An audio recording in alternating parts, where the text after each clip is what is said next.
현관문이 열리고 그 남자가 서 있었습니다.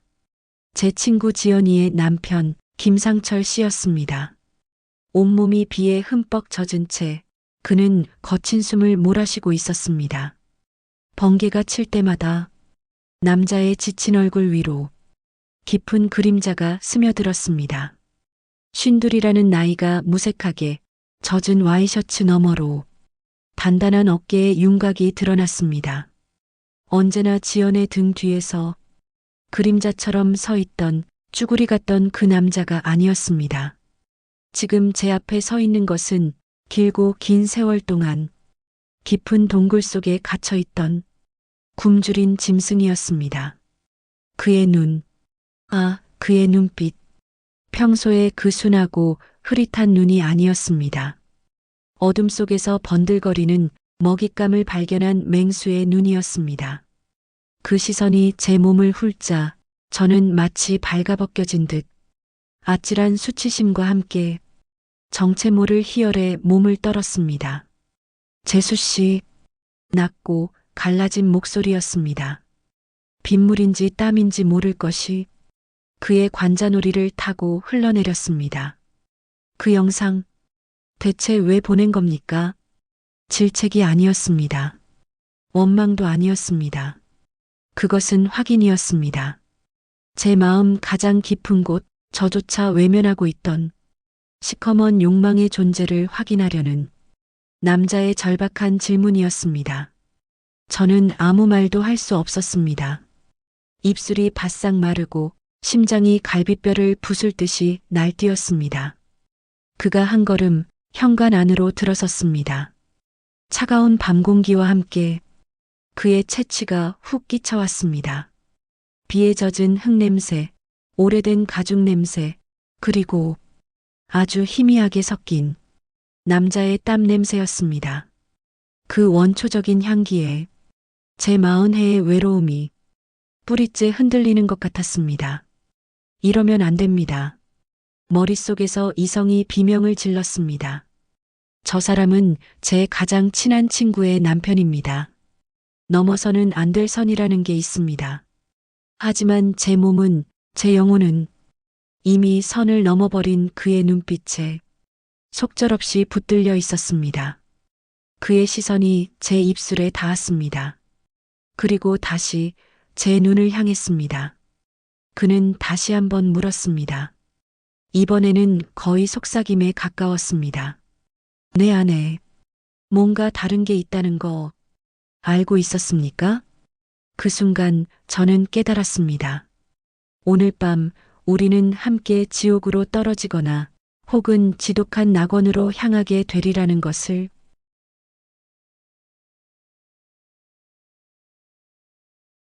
모든 것의 시작은 지독한 외로움이었습니다. 제 이름은 박민서, 40살입니다. 번듯한 직장도 있고 혼자 살기에 부족함 없는 오피스텔도 가졌습니다. 남들이 보기엔 성공한 골드미스입니다. 하지만 화려한 포장지를 벗겨내면 저는 그저 텅 빈 상자일 뿐이었습니다. 퇴근 후 불 꺼진 집에 들어설 때마다, 배달 음식을 혼자 먹을 때마다 어김없이 외로움이 검은 파도처럼 저를 덮쳤습니다. 젊었을 때는 사랑도 해봤습니다. 하지만 번지르르한 남자들은 늘 저를 소모품처럼 대했고 상처만 남긴 채 떠나갔습니다. 점점 저는 사랑을 믿지 않게 되었습니다. 아니, 믿고 싶지 않았습니다. 또다시 상처받는 것이 두려웠으니까요. 제 유일한 안식처는 20살 때부터 친구였던 지연이었습니다. 지연이는 저와 정반대의 삶을 살았습니다. 일찍 결혼해서 아이를 낳고 평범하지만 안정적인 가정을 꾸렸습니다. 저는 그런 지연이를 부러워하면서도 한편으로는 조금 답답하게 생각했습니다. 특히 그녀의 남편 김상철 씨를 볼 때면 더 그랬습니다. 52의 상철 씨는 작은 인테리어 가게를 운영하는 성실한 사람이었습니다. 하지만 그는 언제나 기가 죽어 있는 듯 보였습니다. 지연이의 잔소리에 알았어. 하며 고개를 숙이는 것이 그의 일상이었습니다. 친구들 모임에 함께 나와도 그는 구석에서 묵묵히 고기만 굽거나 지연이의 가방을 들고 서 있을 뿐이었습니다. 말수도 적고 웃음도 해픈 그저 그런 아저씨였습니다. 지연이는 종종 제게 남편 흉을 보곤 했습니다. 민서야, 넌 절대 저런 남자 만나지 마. 재미도 없고 센스도 없고 아주 그냥 숨이 턱턱 막혀. 그럴 때마다 저는 씁쓸하게 웃으며 고개를 끄덕였습니다. 하지만 속으로는 다른 생각을 했습니다. 그래도 저 사람은 배신은 안 할 것입니다. 적어도 가족을 위해 묵묵히 일하는 사람이지 않습니까? 화려한 말로 저를 홀렸다가 결국 제 마음에 생채기를 냈던 과거의 남자들을 떠올리면 상철 씨의 그 쭈구리 같은 성실함이 오히려 단단한 바위처럼 느껴질 때도 있었습니다. 그것이 동정이었을까요? 아니면 제 안에 숨어 있던 결핍에 대한 갈망이었을까요? 그때는 알지 못했습니다. 그저 가끔 지연이의 모진 말에 상처받은 듯한 표정을 숨기며 씁쓸하게 웃는 그의 옆모습에서 낯선 감정을 느끼곤 했을 뿐입니다. 그것은 아주 작은 균열이었습니다. 제 마흔해에 경고했던 도덕과 이성에 아주 희미하게 금이 가기 시작한 순간이었습니다. 사건은 한 달 전 금요일 밤에 일어났습니다. 또다시 혼자였습니다. 야근을 마치고 텅 빈 집에 돌아와 편의점 도시락으로 저녁을 때웠습니다. 냉장고에서 소주 한 병을 꺼내 물컵에 따라 마셨습니다. 쓰디쓴 알코올이 목구멍을 타고 흐르자 가슴 깊은 곳에 웅크리고 있던 외로움이라는 짐승이 스멀스멀 기어 나오는 것 같았습니다. TV를 켜니 행복하게 웃는 가족들이 나왔습니다. SNS를 켜니 사랑하는 연인과 여행을 간 친구들의 사진이 가득했습니다. 세상에 저 혼자만 외딴 섬에 버려진 기분이었습니다. 저는 소파에 쓰러지듯 누워 의미 없이 휴대폰을 만지작거렸습니다. 그때 지연이의 프로필 사진이 눈에 들어왔습니다. 환하게 웃는 지연이와 그 옆에서 어색하게 서 있는 상철 씨였습니다. 사진 속에서도 그는 주눅이 든 듯 어깨가 움츠러들어 있었습니다.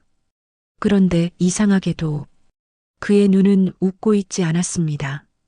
아주 깊고 서늘한 슬픔 같은 것이 그의 눈동자 안에 고여 있는 듯 보였습니다.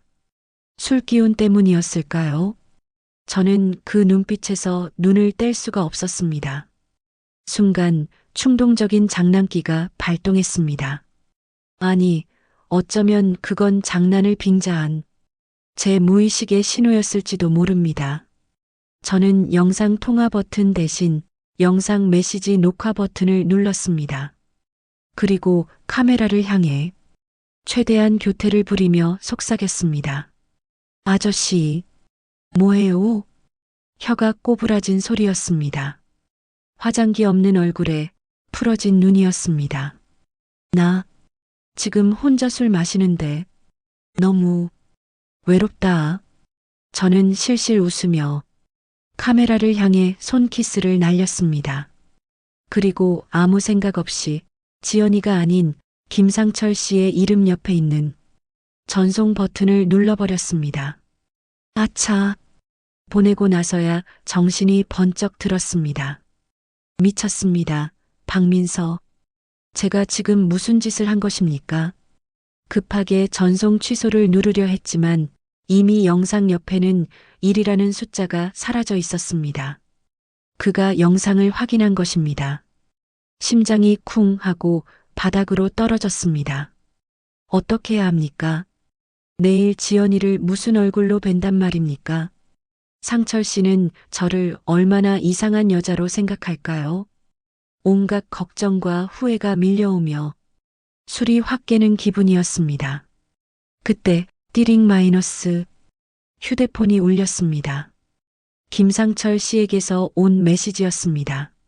저는 차마 화면을 확인할 용기가 나지 않아 몇 분 동안 휴대폰만 노려보았습니다. 분명히 이게 무슨 짓이냐는 불쾌한 메시지일 것입니다. 눈을 질끈 감고 메시지 창을 열었습니다. 하지만 그곳에 적힌 문장은 제 예상과 전혀 달랐습니다. 괜찮으세요? 무슨 일 있으신가요? 그 짧은 문장, 그 흔한 걱정의 말이었습니다. 그런데 이상했습니다. 그 어떤 화려한 위로나 사랑 고백보다 그 투박하고 진심 어린 문장이 제 심장을 아프게 파고들었습니다. 지난 몇 년간, 아니, 십수년간, 누가 저에게 이런 질문을 해준 적이 있었던가요? 무슨 일 있냐고, 괜찮냐고 말입니다. 사람들은 그저 제 겉모습만 보고, 넌 강하잖아. 넌 혼자서도 잘하잖아. 라고 말할 뿐이었습니다. 제 안의 깊은 외로움과 슬픔을 들여다봐주는 사람은 아무도 없었습니다. 그런데 친구의 쭈구리 남편인 저 남자가 지금 저를 걱정해주고 있었습니다. 저는 떨리는 손가락으로 답장을 보냈습니다. 죄송해요. 술에 너무 취해서 지연이한테 보낸다는 게 잘못 같네요. 정말 죄송합니다. 거짓말이었습니다. 저는 처음부터 그에게 보내려 했습니다. 하지만 그렇게라도 변명해야 했습니다.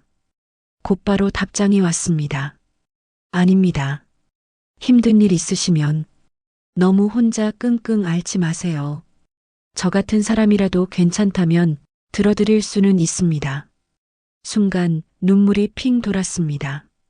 저는 그날 밤 마치 오랫동안 둑이 무너지기를 기다렸던 사람처럼 그에게 제 속마음을 털어놓기 시작했습니다. 회사가 얼마나 힘든지, 사람들에게 상처받은 이야기, 미래가 얼마나 불안한지, 그는 제 길고 횡설수설한 푸념을 단 한 번도 끊지 않고 들어주었습니다. 그리고 가끔 서툴지만 따뜻한 위로의 말을 건넸습니다. 민서 씨도 많이 외로우셨군요. 열심히 사는 사람인데 세상이 너무하네요. 그는 저를 재수 씨가 아닌 민서 씨라고 불렀습니다. 그 작은 호칭의 변화가 우리 사이에 존재하던 단단한 벽을 조금씩 허물고 있었습니다. 그날 이후 우리는 몰래 연락을 주고받는 사이가 되었습니다. 물론 시작은 지극히 평범했습니다. 아침에는 좋은 하루 보내세요. 점심에는 식사 맛있게 하세요. 저녁에는 오늘 하루도 수고 많으셨어요. 하지만 그 평범한 안부 인사 속에 우리는 서로의 외로움과 결핍을 조금씩 채워넣고 있었습니다. 그는 지연이에게서 받지 못하는 위로를, 저는 그 누구에게서도 받지 못했던 관심을 서로에게서 구하고 있었습니다. 대화는 점점 깊어졌습니다. 그는 자신의 이야기를 하기 시작했습니다. 인테리어 일을 처음 시작했을 때의 꿈, 지연이의 기에 눌려 점점 자신감을 잃어간 세월, 아들에게조차 무시당하는 아빠로서의 비참함. 저는 그의 이야기를 들으며 그가 단순히 쭈구리 남편이 아니라는 것을 알게 되었습니다. 그는 꺾인 날개를 가진 외로운 독수리였습니다. 그의 글에서는 그의 성실함이 묻어났습니다. 맞춤법 하나 틀리지 않았고 문장은 늘 정중하고 진중했습니다. 저는 그런 그의 모습에 점점 더 빠져들었습니다. 위험한 감정이라는 것을 알면서도 멈출 수가 없었습니다. 휴대폰 진동이 울릴 때마다 심장이 철렁 내려앉았습니다. 혹시 그에게서 온 메시지일까 봐서입니다. 그의 이름이 화면에 뜨면 세상을 다 가진 듯 기뻤습니다. 그의 답장을 기다리는 시간은 지옥처럼 길게 느껴졌습니다. 저는 40살의 여자가 아니라 첫사랑에 빠진 17 소녀가 된 것만 같았습니다. 죄책감이 들지 않은 것은 아니었습니다. 지연이의 얼굴을 볼 때마다 가슴에 바늘이 박히는 듯 아팠습니다. 지연이는 제게 상철 씨의 흉을 볼 때마다 저는 아무렇지 않은 척 맞장구를 치면서도 속으로는 그를 변호하고 있었습니다. 아니야, 지연아. 그 사람은 그런 사람이 아니야. 내가 그 사람의 진가를 몰라주는 거야. 이러면 안 됩니다. 이건 친구에 대한 배신입니다. 스스로를 수없이 다그쳤지만 이미 욕망이라는 이름의 급행열차는 멈출 수 없는 속도로 내달리고 있었습니다. 우리의 비밀스러운 대화는 점점 더 대담해졌습니다. 어느 날 밤 그가 물었습니다. 민서 씨는 어떤 남자를 좋아하세요? 심장이 쿵 하고 내려앉았습니다. 저는 애써 아무렇지 않은 척 답했습니다. 그냥 따뜻하고 성실한 사람이요. 상철 씨처럼요. 메시지를 보내고 나서 얼굴이 화끈거려 견딜 수가 없었습니다. 하지만 후회는 없었습니다. 한참 동안 답이 없었습니다. 제가 너무 나갔습니까? 그가 불쾌하게 생각하면 어떡합니까? 초조하게 화면만 바라보고 있을 때 답장이 도착했습니다. 과찬이십니다. 하지만 기분은 좋네요. 누군가에게 그런 사람으로 보인다는 게 특히 민서 씨에게는요. 그 문장을 읽는 순간 저는 확신했습니다. 이 감정은 저 혼자만의 것이 아니라는 것을. 우리의 관계는 아슬아슬한 외줄타기 같았습니다. 팽팽한 긴장감 속에서 서로의 마음을 확인하며 금기된 선을 향해 한 걸음씩 나아가고 있었습니다. 그리고 마침내 운명의 그날이 왔습니다. 그날은 유난히 비가 많이 내렸습니다. 저는 창밖을 때리는 빗소리를 들으며 소파에 앉아 있었습니다. 손에는 어김없이 휴대폰이 들려 있었습니다. 우리는 그날 처음으로 서로의 사진을 교환했습니다. 저는 얼마 전 미용실에서 머리를 하고 찍은 가장 잘 나온 사진을 보냈습니다. 잠시 후 그에게서 사진이 도착했습니다. 작업실에서 찍은 듯한 사진이었습니다. 안전모를 막 벗은 그의 머리카락은 땀에 촉촉이 젖어 있었고 작업복에는 먼지가 잔뜩 묻어 있었습니다. 그런데 그의 표정이 이전과는 달랐습니다. 그는 더 이상 쭈구리가 아니었습니다. 자신의 일터에서 자신의 일을 하고 있는 남자의 얼굴이었습니다. 그곳에는 자신감과 연륜이 묻어났습니다. 그리고 그의 팔뚝, 작업복 소매를 걷어올린 팔뚝에 굵고 푸른 힘줄이 선명하게 돋아 있었습니다. 성실한 노동으로 다져진 남자의 팔뚝이었습니다. 저는 저도 모르게 사진을 확대해서 그 힘줄을 바라보았습니다. 마른 침이 꿀꺽 넘어갔습니다. 온몸이 뜨거워지는 것 같았습니다. 그때 그에게서 메시지가 왔습니다. 일 끝나고 술 한잔하고 있습니다. 민서 씨 생각이 나서요. 그의 말에 가슴이 뛰었습니다. 저도 상철 씨 생각하고 있었어요. 더 이상 감정을 숨길 수가 없었습니다. 지금 혹시 아주 잠시라도 얼굴만이라도 볼 수 있을까요? 미친 짓이었습니다. 하지만 저는 이미 이성을 잃었습니다. 그를 보고 싶다는 욕망이 모든 죄책감과 두려움을 집어삼키고 있었습니다. 한참 동안 답이 없었습니다. 역시 무리한 부탁이었습니까? 그는 가정이 있는 사람인데 포기하고 휴대폰을 내려놓으려던 순간 메시지가 도착했습니다. 어디십니까? 그 짧은 세 글자에 저는 온몸에 전율이 흐르는 것을 느꼈습니다. 저는 떨리는 손으로 저희 집 주소를 찍어 보냈습니다. 그리고 30분 뒤 초인종이 울렸습니다. 그리고 지금 그가 제 앞에 서 있습니다.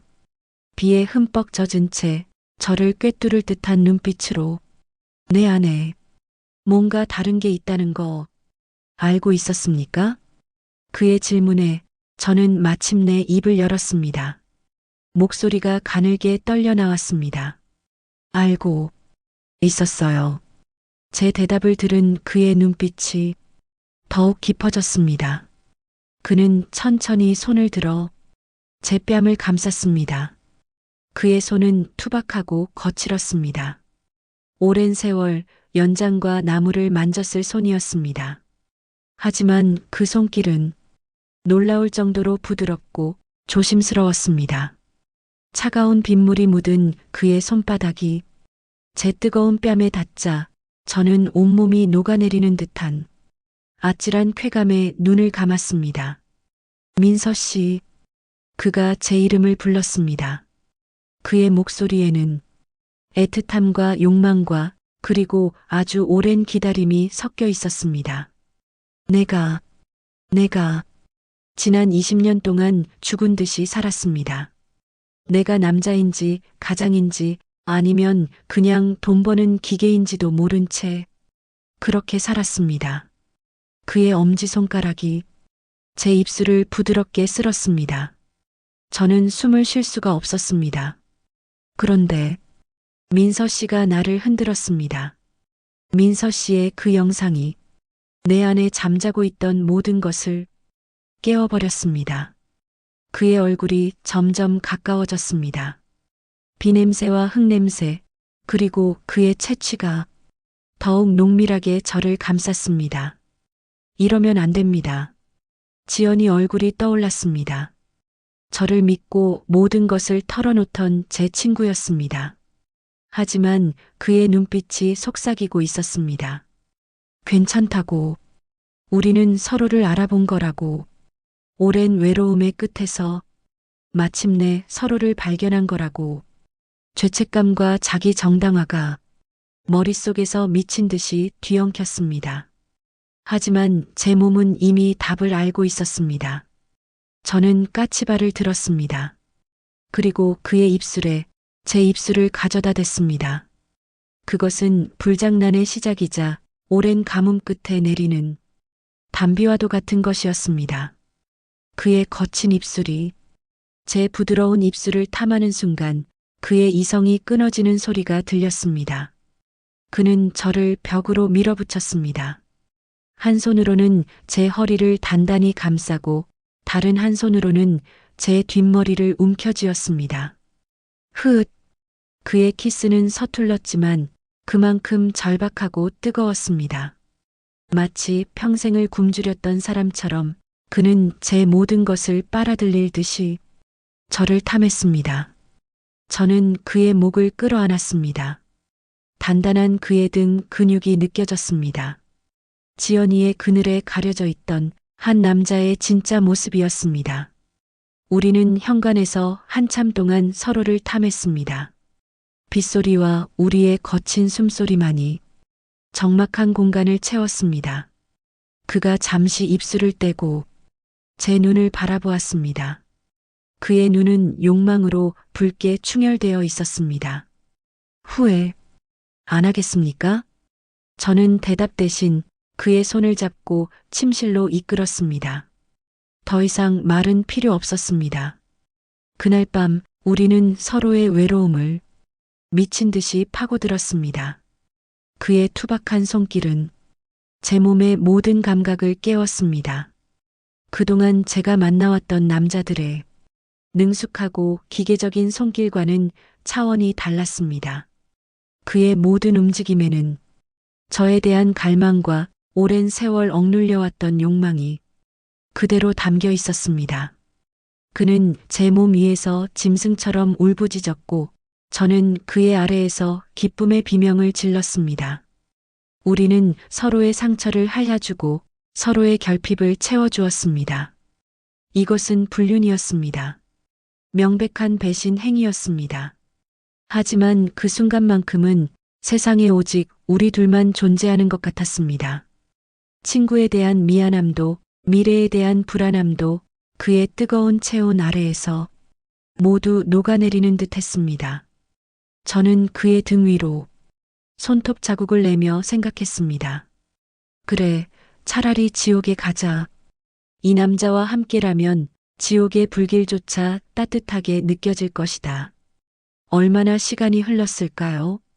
창밖의 빗소리가 잦아들고 어슴푸레한 새벽빛이 창문을 통해 스며들고 있었습니다. 우리는 아무 말 없이 서로를 끌어안은 채 누워 있었습니다. 격렬했던 정사의 흔적이 온몸에 남아 있었습니다. 저는 그의 가슴에 귀를 대었습니다. 규칙적이고 힘찬 심장 소리가 들려왔습니다. 평생을 찾아 헤매던 안정감이 바로 여기에 있었습니다. 그가 제 머리카락을 부드럽게 쓸어 넘기며 말했습니다. 민서 씨, 네, 나 이혼할 겁니다. 그의 말에 저는 화들짝 놀라 고개를 들었습니다. 그의 얼굴을 바라보았습니다. 그는 농담을 하는 표정이 아니었습니다. 그의 눈에는 어젯밤 저를 불태웠던 욕망 대신 차갑고 단호한 결심이 서려 있었습니다. 지연이, 그 여자와는 더 이상 못 삽니다. 어젯밤에 확실히 깨달았어요. 내가 그동안 얼마나 비참하게 살아왔는지. 상철 씨, 그건 민서 씨 때문이 아닙니다. 아니, 민서 씨 덕분입니다. 당신이 나를 다시 남자로 만들어줬어요. 내가 살아있는 인간이라는 걸 느끼게 해줬어요. 그는 제 두 손을 꼭 잡았습니다. 그의 손은 따뜻하고 강했습니다. 나, 민서 씨랑 같이 살고 싶습니다. 남은 인생 당신을 위해서 살고 싶어요. 당신을 웃게 해주고 당신을 행복하게 해주고 싶습니다. 허락해 주시겠습니까? 저는 아무 말도 할 수 없었습니다. 모든 것이 너무 갑작스러웠습니다. 저는 그저 하룻밤의 불장난을 원했을 뿐입니다. 그저 제 지독한 외로움을 잠시 잊고 싶었을 뿐입니다. 그는 지금 자신의 인생 전부를 제게 걸겠다고 말하고 있었습니다. 두려웠습니다. 지연이의 분노, 세상의 손가락질, 과연 제가 감당할 수 있을까요? 하지만 제 손을 잡고 있는 그의 눈빛, 그 진실된 눈빛을 보니 차마 거절할 수가 없었습니다. 저도 행복해지고 싶었습니다. 더 이상 혼자이고 싶지 않았습니다. 저는 아주 작게 고개를 끄덕였습니다. 그의 얼굴에 환한 미소가 번졌습니다. 제가 처음 보는 그의 진짜 미소였습니다. 그 후 모든 것은 일사천리로 진행되었습니다. 아니, 정확히 말하면 거대한 폭풍이 몰아쳤습니다. 상철 씨는 그 주 주말 지연이에게 이혼을 요구했습니다. 당연히 집안은 발칵 뒤집혔습니다. 지연이는 처음에는 남편의 갑작스러운 반항을 대수롭지 않게 여겼다고 합니다. 며칠 그러다 말겠지 하고 말입니다. 하지만 상철 씨는 확고했습니다. 그는 짐을 싸서 자신의 작업실로 거처를 옮겼습니다. 지연이는 그제야 사태의 심각성을 깨닫고 제게 전화를 걸어 하소연을 했습니다. 민서야, 어떡하니? 그 인간이 갑자기 이혼을 하자네. 바람이라도 났나 봐. 내가 좀 만나서 얘기 좀 해줘. 내 말은 들을지도 몰라. 저는 차마 아무 말도 할 수 없었습니다. 수화기를 든 손이 덜덜 떨렸습니다. 심장이 죄책감으로 새까맣게 타들어가는 것 같았습니다. 결국 모든 사실이 밝혀졌습니다. 상철 씨가 지연이에게 저와의 관계를 모두 털어놓은 것입니다. 그날 지연이가 귀신 같은 형상으로 저희 집을 찾아왔습니다. 그녀는 제 머리채를 잡고 악을 썼습니다. 이 배신자, 내가 너를 어떻게 믿었는데 내 남편을 꼬드겨? 내가 인간이야? 저는 아무런 변명도 하지 못하고 그녀의 모든 분노를 받아냈습니다. 그렇습니다. 저는 맞아도 쌌습니다. 저는 제 가장 친한 친구의 가슴에 대못을 박은 나쁜 년이니까요. 동네가 떠나가라 소란이 일었고 결국 경찰까지 출동했습니다. 소문은 순식간에 퍼져나갔습니다.